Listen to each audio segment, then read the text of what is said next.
Welcome everyone. After practicing yoga for over 6 years and teaching yoga for 3 years, these are things either I've learned through practice, experience, or learned from others and their experiences. Breath and breath work is so important for a yoga practice. Something that may not be apparent initially is that yoga is breath focused.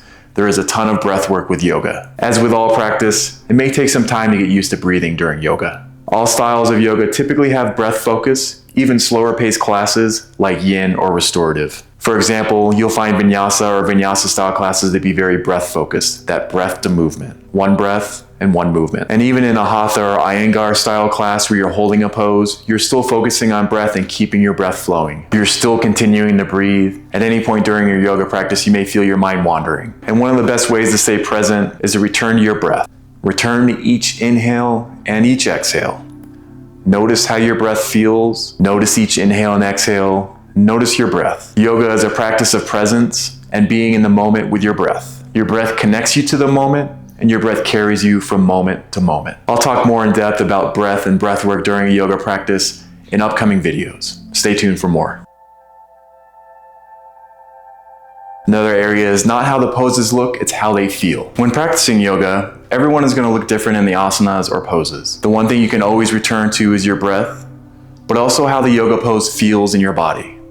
Not how they look, again, how it feels. Looking at yoga poses online or in a book for reference is great.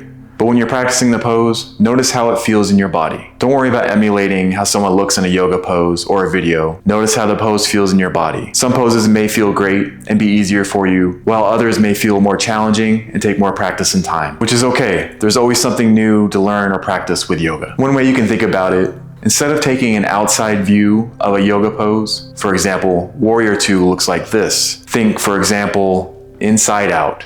Warrior Two feels like this. Not necessarily how it looks, how does it feel in your body? With yoga, there's a lot of core engagement. And core engagement is something you'll continue to build as you practice yoga. Even if you feel like your core is strong from other athletic activities or exercise, you may find there's a core challenge with yoga and some of the yoga poses. One way to look at it is thinking about core engagement without compromising your breath. This supports strength in a yoga pose. We'll work through a few examples right now. For example, thinking about core engagement during this low lunge. After you kind of feel situated in this low lunge, working towards energetically squeezing your legs in towards the midline of your mat and bringing the crown of your head up high and your tailbone pulling down towards the mat. Really strong core engagement here. And then working towards keeping that core engagement as you go through movement as well. And again, that takes practice and time. There is no requirement for flexibility to start yoga. Instead of thinking about flexibility during yoga, think about how your body feels during yoga. Think about how your breath feels during yoga. We'll go through a few examples discussing flexibility now. Talking a little bit more about flexibility, for example, during a forward fold here, keeping a gentle bend in your knees. There's no need to lock out your knees here, trying to touch your toes. Keeping that gentle bend in your knees, allowing yourself to fold forward. And then even when you're moving into an extended mountain pose where you're rising up, keeping that gentle bend in your knees as you rise all the way up. And then again, on that forward fold, keeping that gentle bend in your knees as you fold forward. And again, no need for straight legs here. In future videos, we'll dive deeper into flexibility during yoga and again, how it's not required. Another area to consider for your yoga practice is listening to your body, kind of like an ego check.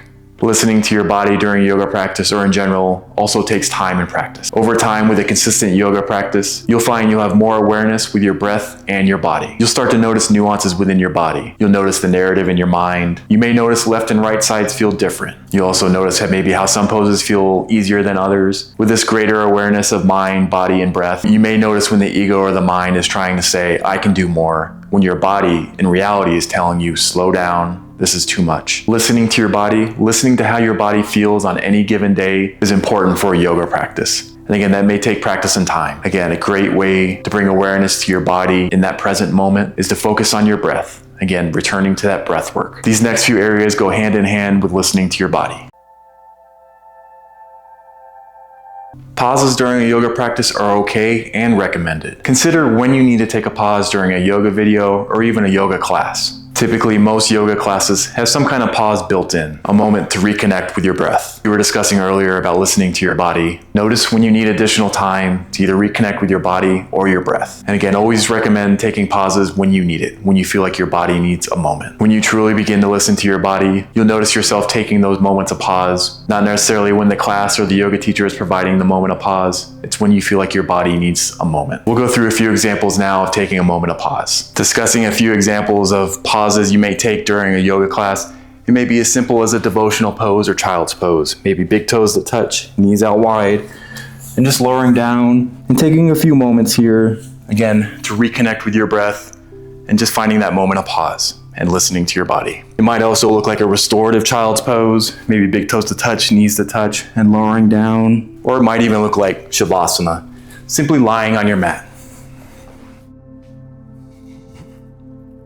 And then returning to the practice or the class whenever you feel ready.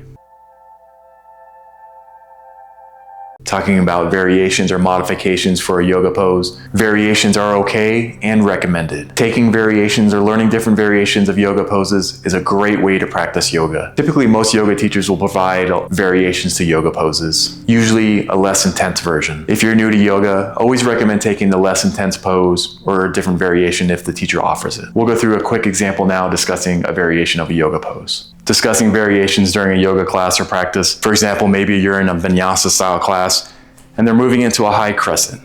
So maybe you're here in a high crescent, maybe hands to heart center, and this is feeling really intense in your body. You can always take a variation here, lowering down to a low crescent, and again, still breathing and feeling into the pose, but working on a different variation. Instead of the more intense high crescent, you're here in the low crescent. Talking about yoga props, always recommend having at least 2 yoga blocks with you if you have them available. These are great to practice with, whether you're at a yoga class or practicing at home. Props support your body during a yoga class or practice. I'll show you a few short examples now talking about props, specifically yoga blocks. Again, using those 2 yoga blocks for support during your practice. So for example, they can be support for balance. Maybe you're in a standing L or supported warrior 3. You can just use these blocks for support underneath your shoulders. Again, support for balance, simply supporting the pose. You can also use blocks for support, for example, in a low lunge, maybe at the highest height, or maybe medium height, or maybe on lowest height. Moving through different poses. Again, using these blocks for support or balance. Your yoga practice is going to shift and change, and that's great. You may begin to notice early on you're trying to branch out to different yoga styles, and that's great. You may also find your preference for yoga practice changes and shifts with time, and that's okay too. At least initially, finding that yoga style or yoga teacher that really resonates with you and building consistency with your practice there. And then again, you may notice with time your practice shifts, and that's okay. Finally, making it to your mat is half the battle. Consistency is key to a yoga practice. And again, finding that yoga style or yoga teacher that really resonates and that you enjoy is great for building consistency. Maybe that's vinyasa or vinyasa style classes working on that breath to movement, or maybe it's a slower paced class like yin or restore. Whichever style you prefer or keeps you coming back to your mat is a great place to start and really dig into a yoga practice. And consistency doesn't have to be every day. You can aim for a few times a week. Find what works best for your schedule and your body. And again, this may change and shift over time. At least building that weekly consistent practice will really support your yoga journey. Thanks y'all for spending a few moments discussing things which may support your yoga practice and your yoga journey. Take care.